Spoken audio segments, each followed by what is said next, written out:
back in 1988, then I was also doing some stuff also. I didn't have an exclusive with Channel 10.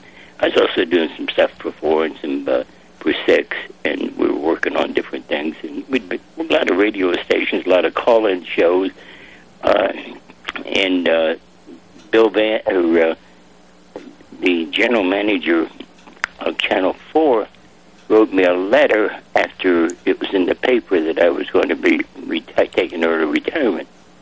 And he said, "How would you like to come to work for us?"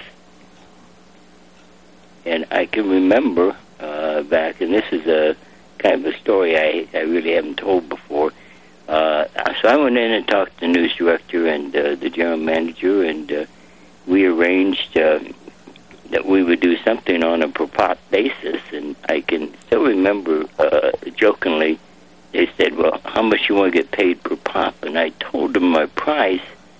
I just pulled it out of the air. I had no idea what it was talking about. And they said, "That's more than we paid Jack Hanna." And I said, "I'm worth more than Jack." That's how it started. That is a great story. I love that, Tom. You mentioned it there. Your work with Joe Holbrook, who's a legend in the Columbus community. What are your memories of Joe Holbrook, and how good in the garden was he? Because he went on to do that segment. Yeah. Joe always told the story that he didn't know anything about how to do it, and I would go out there and tell him how to do it, and give him the shovel and make him do it, and make him do all the work. I'd never do any of the work, and I said, "That's the only way you learn." Joe was probably one of the greatest individuals I've ever worked with.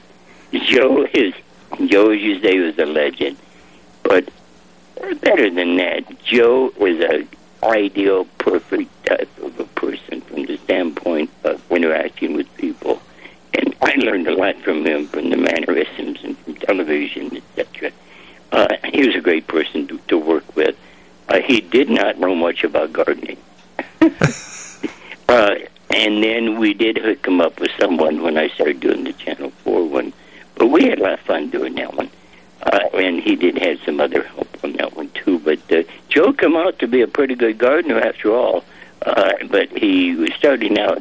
He really was more interested in getting his exercise by jogging every morning than he was, where he beat his knees up, than he was about working on the little words. But he changed. We see him quite often. He's a great friend of mine. And still around, and we're